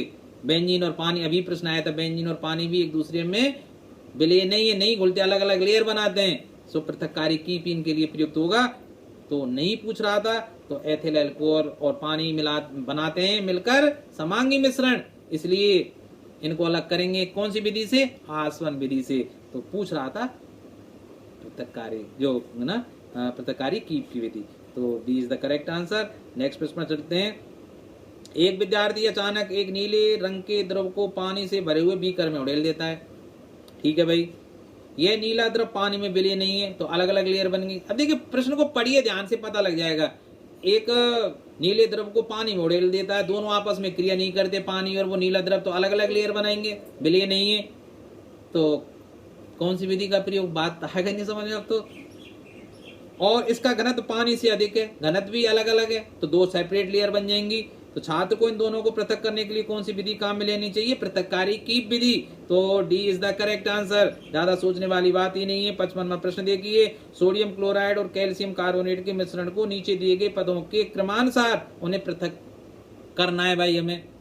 तो अब इसमें क्या कर रहा है भाई, देखिए पढ़ लीजिए प्रश्न को। सोडियम क्लोराइड और कैल्शियम कार्बोनेट के मिश्रण को दिए गए पदों के अनुसार क्रमानुसार पृथक किया जा सकता है। किस क्रमानुसार, ये तीन दिए हुए हैं, इसमें पहले में क्या कर रहा है, वो फिल्टर कर रहा है, दूसरे में इसको घोल रहा है, mixture of sodium chloride and calcium carbonate, तीसरे में एवोपरेट टू डायनेट। तो देखिए भाई सीधी सी बात है, NaCl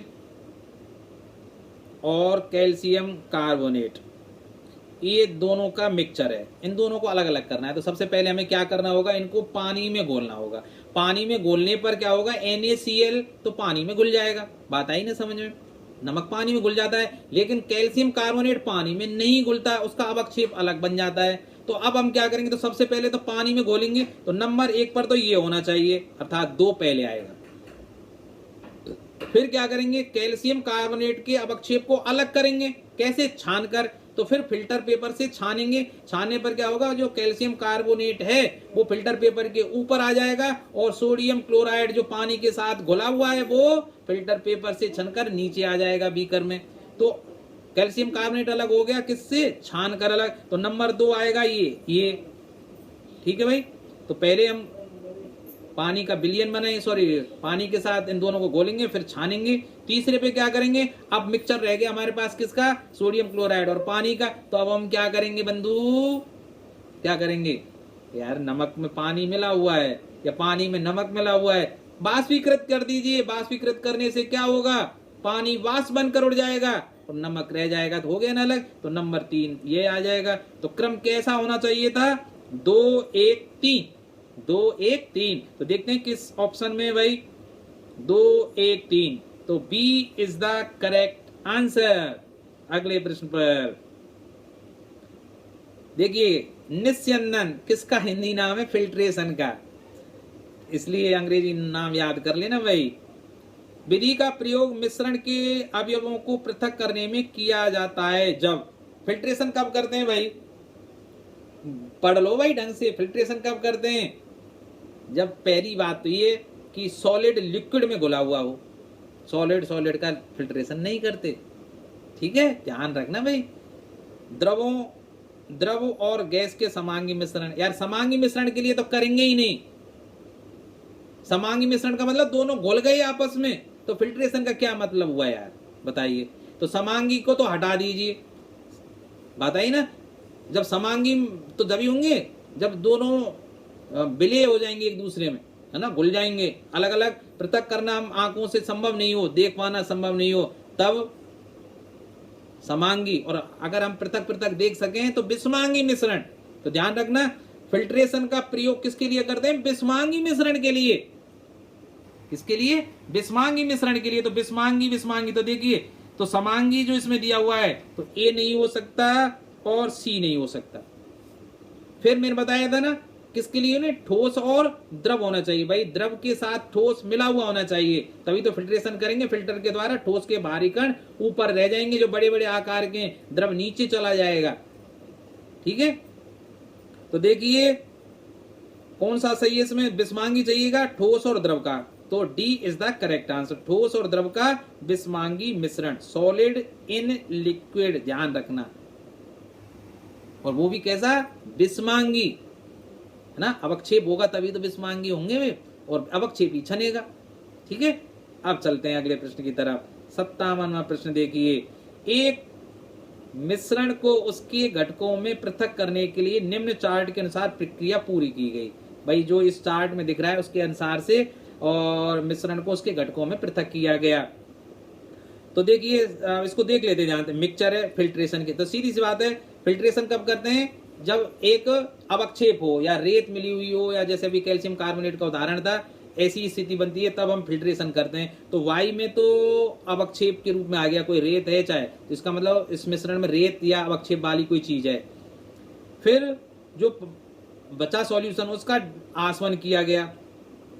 आसवन करने पर ये आसवन है तो वाष्प बन गई, पानी वाष्प को ठंडा कर लिया। और फिर ये कोई घटक आसवन कब करते हैं? जब समांगी मिश्रण हो, अर्थात पानी में वो पूरी तरह से घुलने वाला पदार्थ हो। तो पानी में घुलने वाला, तो एक तो पानी चाहिए इस मिक्सचर, अब ये बताना है वो मिक्सचर कौन सा हो सकता है इनमें से, चार में से दिया गया।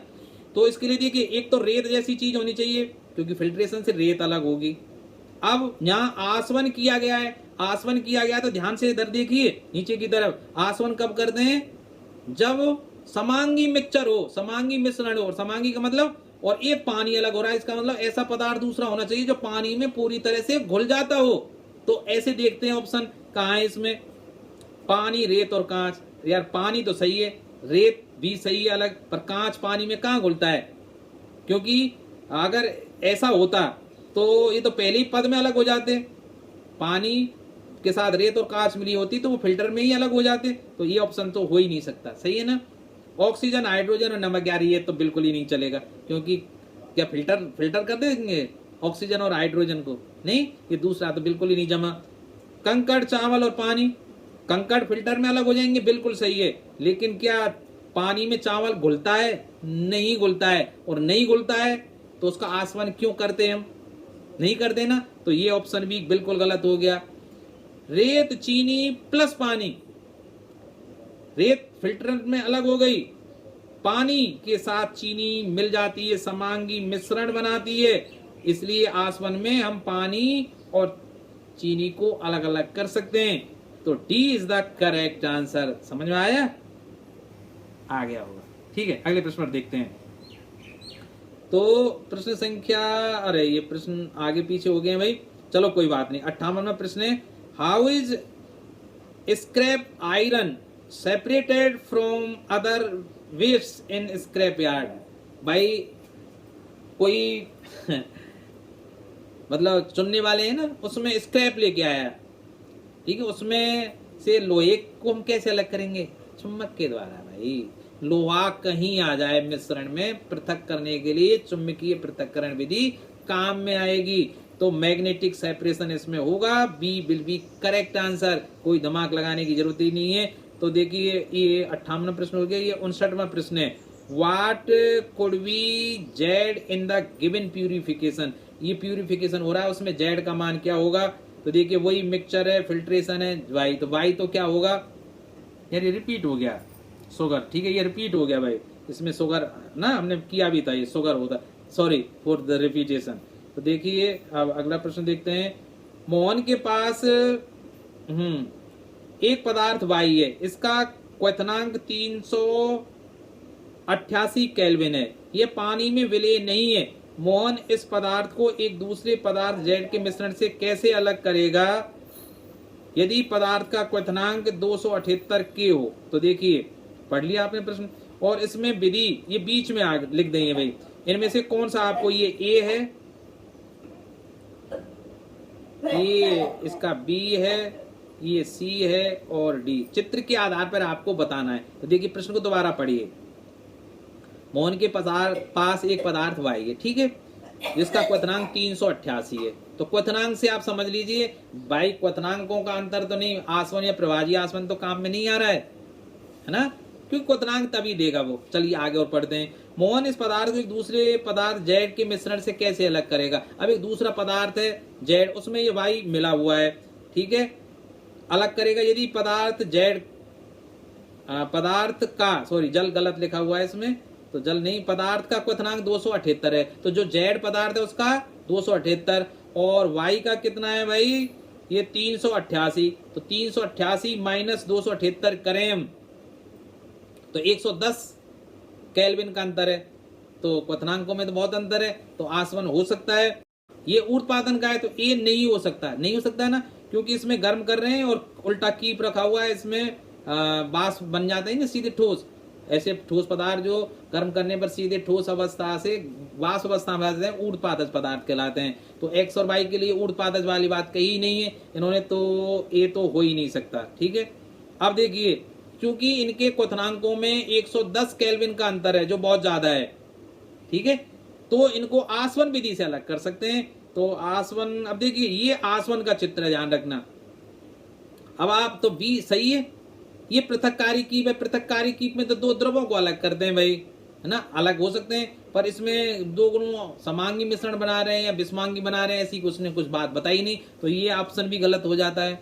अब अगर क्वथनांकों में अंतर 25 डिग्री केल्विन से 25 केल्विन से कम का अंतर होता तो हम प्रभाजी आसवन का, अब आप कहें सब ये प्रभाजी आसवन क्यों भाई, देखिए ये आसवन फ्लास्क है, दोनों में ये संघनक है, क्योंकि यहाँ से पानी अंदर जाएगा, इसको ठंडा करेगा वाष्प को, पानी बाहर यहाँ से आ जाएगा, इस तरह से पानी बाहर आ जाएगा और जो द्रव अवस्था होगी वो यहाँ एकत्रित करेंगे। तो देखिए यहाँ ये जो खंड से बने हुए हैं ये किसका है, प्रभाजी स्तंभ का है। तो ये किसका है, प्रभाजी आसवन का है भाई, ये प्रभाजी आसवन का चित्र है। तो इसमें सी, सॉरी ये सी नहीं है, B will be correct answer. इसमें किस विधि का प्रयोग करेंगे, आसवन विधि का। क्यों करेंगे, क्योंकि दोनों जो पदार्थ दिए गए हैं उनके क्वथनांकों में, बॉइलिंग पॉइंट्स में 110 केल्विन का अंतर है। समझ में आई। चलिए, तो इसी के साथ हम आज यहीं विराम लेते हैं।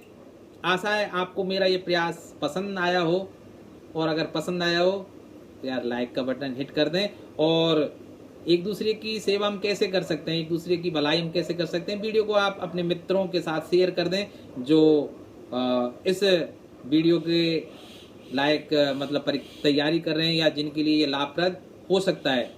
तो please hit the like button, subscribe my channel and keep sending your messages, चाहे वो अच्छे हों बुरे हों। आपको अगर बुरा लगा है तो बिल्कुल कह सकते हैं। तो ठीक है, मिलते हैं एक नए वीडियो के साथ कुछ समय बाद।